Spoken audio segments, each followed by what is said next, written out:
അഹങ്കാരത്തിനൊരു പരിധിയുണ്ട്. പക്ഷെ ഇതിത്തിരി കടന്നുപോയി. ക്ഷമയുടെ നെല്ലിപ്പലയെ കണ്ടവനാ ഞാൻ. കാണിച്ചു കൊടുക്കാം. നിങ്ങളുടെ മോനായിപ്പോയതുകൊണ്ട് ചോദിക്കുക, അയാൾ ആരുവാ? എന്റെ ഈ രോമത്തിന്റെ വിലയുണ്ടാ പുല്ലന്? അവൻ പറയുക അവന്റെ മോളെ ആ പ്രതാപന് കെട്ടിച്ചു കൊടുക്കാൻ പോവാന്ന്. എന്തിനാന്നറിയോ? എന്നെ തോൽപ്പിക്കാൻ. നേരാ മോനെ, ആ ബോംബെക്കാരന്റെ ബലത്തിലാ അവൻ കിടന്ന് ചാടുന്നേ. ഇല്ല അച്ഛാ, നന്ദിനിക്കുട്ടി അതിന് സമ്മതിക്കില്ല. സമ്മതിച്ചാലും വേണ്ട, അവള് പോട്ടെ. നമുക്കും ഇല്ലേ മോനെ അന്തസ്സും ആഭിജാത്യവും ഒക്കെ. നമ്മളത്ര മോശക്കാരല്ലെന്ന് അവന് കാണിച്ചു കൊടുക്കണം. അതിനെന്റെ മോൻ ഈ അച്ഛന്റെ കൂടെ നിൽക്കണം. എന്താ രാവണ്യ എന്റെ ഉദ്ദേശം? അവന്റെ മോടെ കല്യാണത്തിന് മുമ്പ് എന്റെ മോന്റെ കല്യാണം ഞാൻ നടത്തും. അത്ര തന്നെ. അച്ഛൻ എന്താ ഈ പറയുന്നേ? അതെ മോനെ, അച്ഛന്റെ മോൻ സമ്മതിക്കില്ലേ? എനിക്ക് ഒത്തിരി ഇഷ്ടമായിടാ കുട്ടിയെ. ഇനി അവള് ബോംബെക്കൊന്നും മടങ്ങി പോകണ്ട.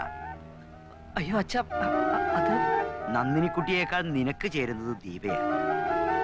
നിങ്ങൾ രണ്ടാളും തുള്ളിച്ചാടി നടക്കുന്നത് കണ്ടപ്പോഴൊന്നും ഇതൊരു കല്യാണത്തിൽ എത്തിച്ചേരുമെന്ന് അച്ഛൻ കരുതിയില്ല മോനെ. നമ്മുടെ ഭാഗ്യ നീ കണ്ടെത്തിയ ദീപ.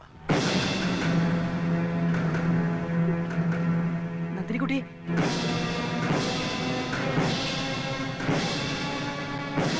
അച്ഛാ,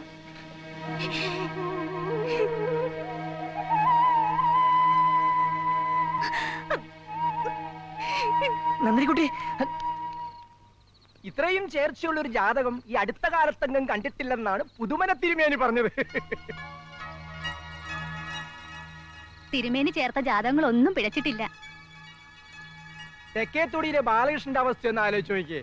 നാട്ടുകാർക്കും വീട്ടുകാർക്കും വേണ്ടാതെ കിടന്നവനാ. തിരുമേനി പൊരുത്തം നോക്കി പറഞ്ഞത് കൊണ്ട് മാത്രമാ അവന് ഭൂമംഗലത്തുനിന്ന് പെണ്ണ് കിട്ടിയത്. ഇന്നെന്താ അവസ്ഥ? കുന്നത്തൂരെ കിരീടമില്ലാത്ത രാജാവല്ലേ? ദൈവനിശ്ചയം ഇതാണെങ്കിൽ ഇതന്നെ അങ്ങ് നടക്കട്ടെ.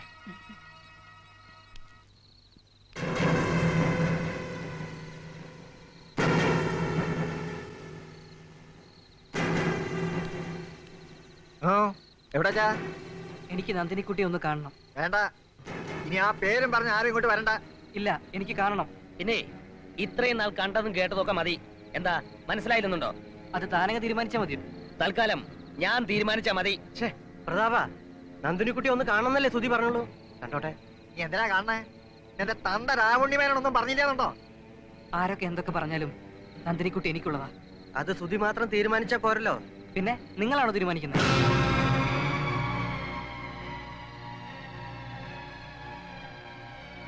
ഞാനല്ല, അത് നന്ദിനിക്കുട്ടി കൂടെ തീരുമാനിക്കേണ്ടല്ലേ സുധി? അവളെ വിളിക്ക്, അവള് പറയട്ടെ.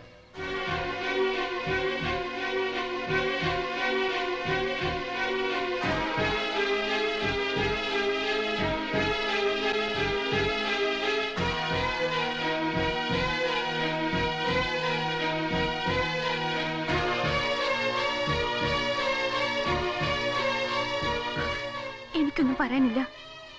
എനിക്ക് പറയാനുള്ളതൊക്കെ ഇവർ പറഞ്ഞു കഴിഞ്ഞു.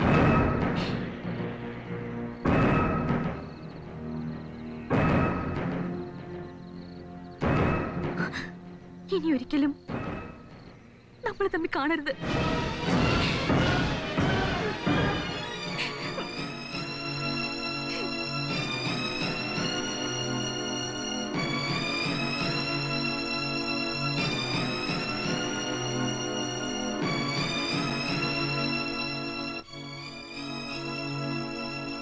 നിന്റെ അച്ഛൻ അങ്ങനെ ആഗ്രഹിച്ചില്ലെങ്കിലേ അതിശയിക്കേണ്ടതുള്ളൂ. കാരണം അയാൾ ജന്മനാ ഒരു അത്യാഗ്രഹിയായി പോയി. കഷ്ടം. എനിക്കതല്ല, രാജശേഖര കൈമളുടെ മട്ടിലും പത്രാസിലും ഒക്കെ അയാള് ഭ്രമിച്ചു എന്നിരിക്കട്ടെ. എനിക്ക് മനസ്സിലാകാത്ത നന്ദിനിക്കുട്ടിയെ. എന്തോന്ന് മനസ്സിലാക്കാൻ? ഒരു ഭാഗത്ത് നന്ദിനിക്കുട്ടി, ഒരു ഭാഗത്ത് ദീപക്കുട്ടി, മറുഭാഗത്ത് മേരിക്കുട്ടി. ഇവനാര് ഗോപാലകൃഷ്ണനോ? പലതവണ ഞാൻ നിന്നോട് പറഞ്ഞിട്ടുള്ളതാ ഈ പോക്ക് ശരിയല്ലെന്ന്. ഏതോ ഒരു ആട്ടക്കാരെ കണ്ടപ്പോ നീ ആ പാവം നന്ദിനിക്കുട്ടിയെ മറന്നു. നിങ്ങൾക്കാർക്കും എന്റെ അവസ്ഥ പറഞ്ഞാൽ മനസ്സിലാവില്ല. എന്തോന്ന് അവസ്ഥ? ഇതൊക്കെ എല്ലാവർക്കും മനസ്സിലാവും. എന്റെ ഉത്തമ, നീ നടക്ക. സുധി, എന്താ ചെയ്യേണ്ടതെന്ന് വെച്ചാ നീ പറ. നിങ്ങളൊക്കെ കരുതും പോലുള്ള ഒരു ബന്ധമല്ല ഞാനും ദീപയും തമ്മിലുള്ളത്. നീ പറഞ്ഞ പോലെ എവിടുന്നോ വന്ന ഒരാട്ടക്കാരി അല്ല അവള്. എന്റെ ഗോപിയായിട്ട് സ്നേഹിച്ചിരുന്ന പെണ്ണ. ഗോപിയേട്ടന്റെ അപകട മരണം ദീപയെ മാനസികമായി തളർത്തി. ദീപ ഇന്നൊരു മാനസിക രോഗിയാണ്. മാനസിക രോഗി? അവൾ ഈ കാണിക്കുന്നതൊക്കെ രോഗത്തിന്റെ ലക്ഷണങ്ങളാ. രോഗത്തിന്റെ ലക്ഷണങ്ങളോ? ഹേയ്. ഹേയ്, ഞാനത് വിശ്വസിക്കുന്നില്ല. ആ കുട്ടിക്ക് യാതൊരു അസുഖവും ഇല്ല. വിശ്വസിക്കണം. സുധി പറഞ്ഞതൊക്കെ സത്യമാണ്. ദീപയെ, എന്റെ മോളെ, അവളുടെ ഒരാഗ്രഹത്തിനും എതിര് നിൽക്കാതെ സ്നേഹവും സന്തോഷവും നൽകിയ അവളെ ഞാൻ വളർത്തിയത്. ഞങ്ങളുടെ ആ ചെറിയ ലോകത്തിലേക്ക് അതിഥിയായി കടന്നു വന്ന ഗോപികൃഷ്ണൻ ഞങ്ങളുടെ എല്ലാമായി തീർന്നു. जिसको तुम ढूंढा है फर्स्ट क्लास है, गाना बहुत अच्छा है.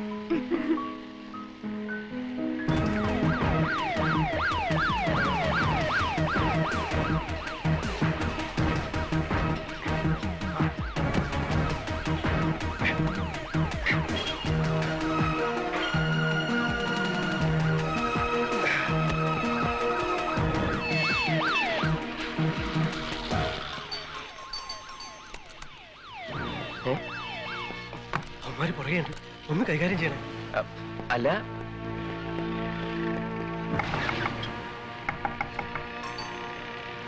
साले चोर, सुबह का बच्चा कहाँ है? अभी तक हमारे साथ है. बोलो साले. नहीं मालूम सर, यहाँ कोई नहीं आया. अंदर जाकर तलाश करो. साले भीख मांगा, तुमसे हम सच बुला के रखेंगे. सोने की दुकान के मालिक को खत्म करके भाग के आया है. आज इसका अंतिम है. साहब पूरा तलाश किया, वो इधर नहीं है साहब. जल्दी जल्दी चलो. Find him.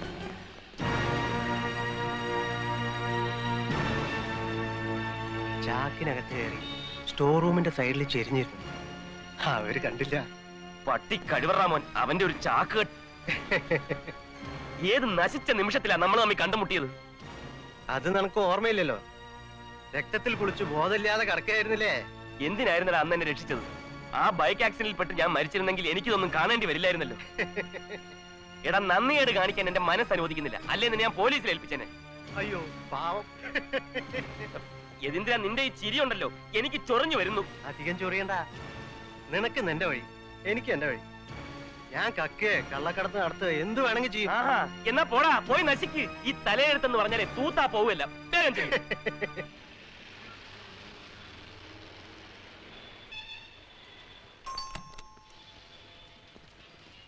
यदींद्र साहब, जल्दी बुलाओ. जल्दी.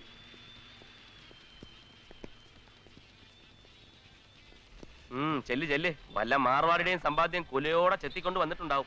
മേടിച്ചോണ്ട് പോയി ഞണ്ണ്. बॉस आ गया. ആ, എന്റെ കുന്നത്തൂരമ്മേ, അവൻ ആപത്തൊന്നും വരുത്തരുതേ. वो 11 बजे बीच में आएगा.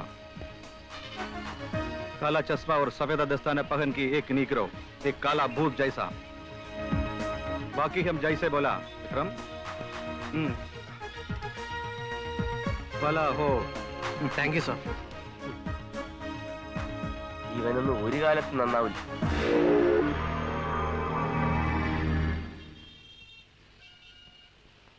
മഹാമായെ രക്ഷിക്കണേ.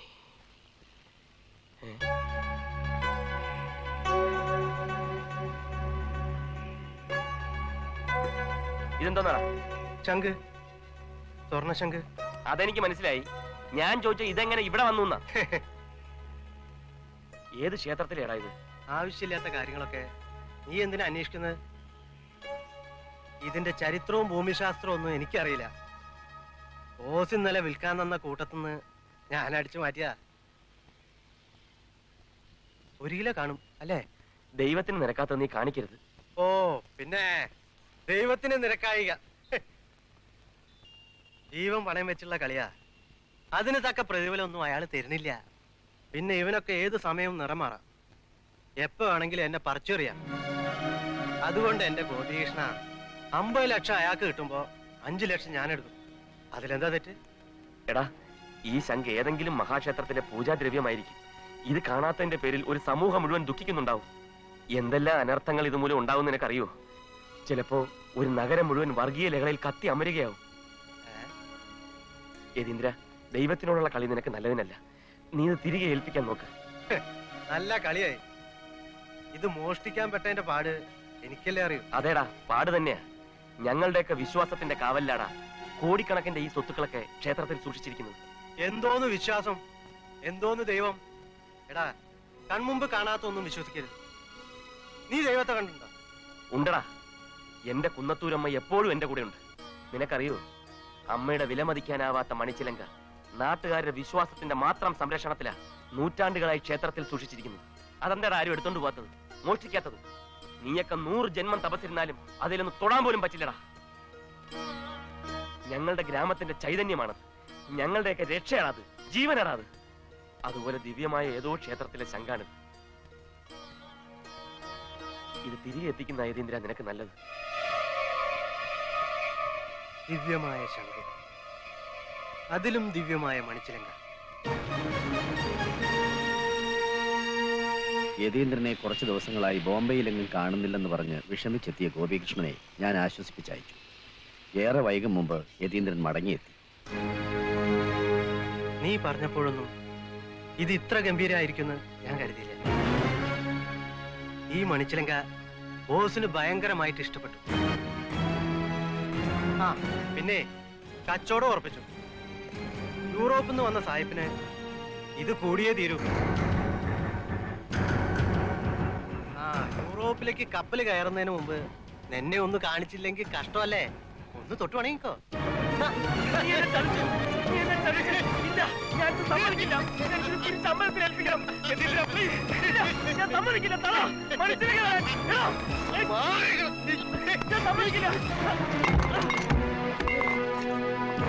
എന്റെ മര്യാദക്ക് ഞാൻ ഇത് നിന്നെ കാണിക്കുന്നു.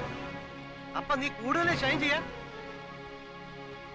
എന്റെ ഒരു കുന്നത്തൂരമ്മയും ചേലങ്കിയും.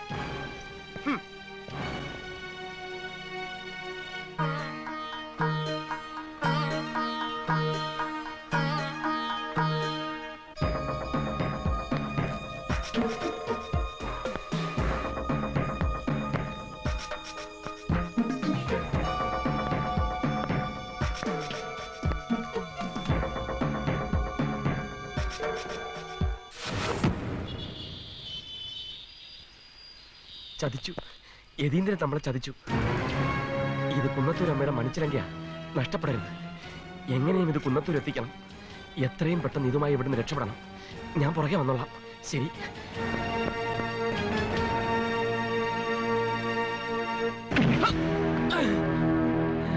बेचारे बच्चे, तेरे को दूसरा खिलौना दूंगा, वो वापस करो. ചിലങ്ക എവിടാ? എനിക്കറിയില്ല. നിനക്കറിയില്ല അല്ലേ?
ഗോപികൃഷ്ണൻ ആഗ്രഹിച്ചതുപോലെ ഒട്ടേറെ ത്യാഗങ്ങൾ സഹിച്ച് ആ ചിലങ്ക ഞാനിവിടെ എത്തിച്ചു.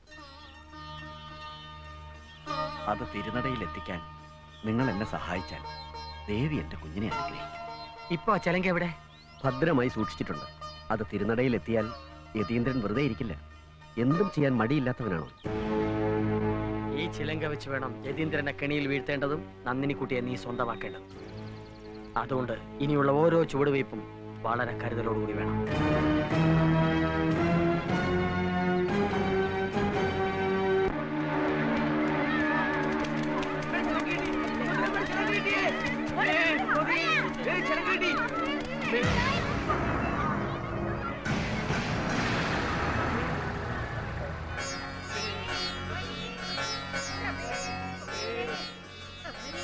അമ്മേ, സർവ്വ പാപങ്ങളും തീർത്ത് നീ ഞങ്ങളെ കാത്തുരക്ഷിക്കണേ.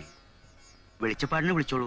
തിരുനടയിൽ ഏറ്റുന്നതിന് മുമ്പായി ശുദ്ധികലശവും പൂജകളും നടത്തണ്ടേ? അതുവരെ ചിലങ്ക സൂക്ഷിക്കുന്ന ഉത്തരവാദിത്വം കമ്മിറ്റിക്കാരേറ്റെടുക്കണം. അങ്ങനെയെങ്കിൽ ആ ചുമതല പ്രസിഡന്റിനുള്ളതാണ്.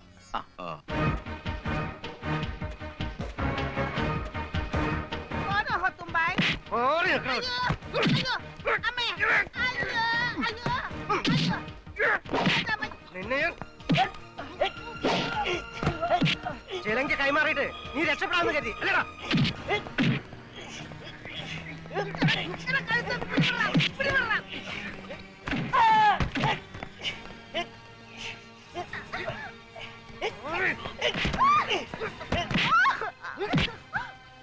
എന്റെ ഒരു കാമുകനും സെന്റിമെന്റ്സും ചിലങ്ക തിരിച്ചേൽപ്പിച്ച ചത്തുപോയ എന്നിട്ട് ഗോപികൃഷ്ണൻ തിരിച്ചു വരുമെന്ന് കരുതോടി. കൊല്ലടാ കൊല്ല്, ഞങ്ങളെല്ലാം കൊല്ല്.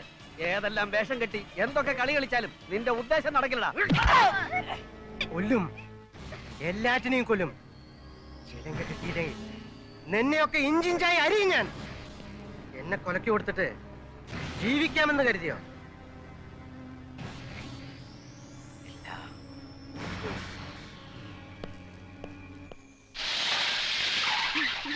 എന്താ ധൃതിയില്? മാറി കിടി. എടോ മേനോനെ, എനിക്ക് മണിച്ചിലങ്ക കാണണം. നിലവറയുടെ താക്കോൽ എടുക്ക്. നീ എന്താ ഈ പറയണത്? എടുക്കാൻ. ചിലക്കാതെ നിലവറയുടെ താക്കോൽ എവിടെയെന്ന് പറയാൻ. പറയാൻ ഞാൻ റെഡിയാ. എടുക്കാൻ. ശശി,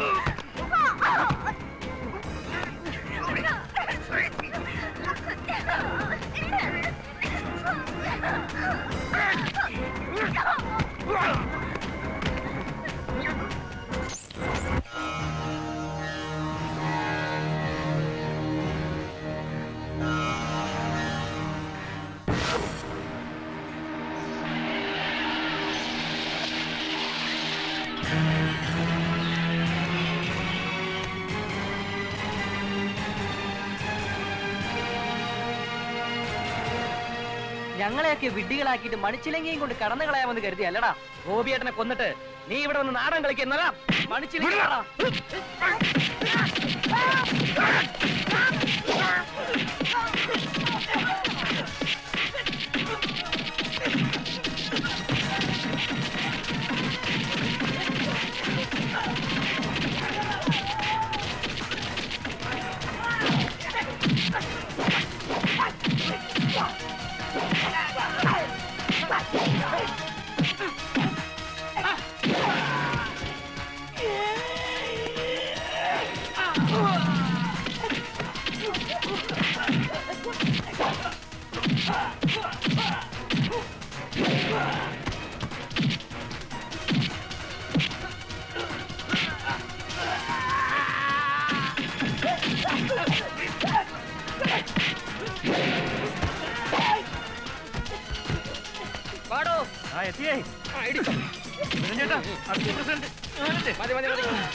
രാഷ്ട്രീയ ഭാവിക്ക് വേണ്ടി പാടോ.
ഓ പോലീസ് എത്തി.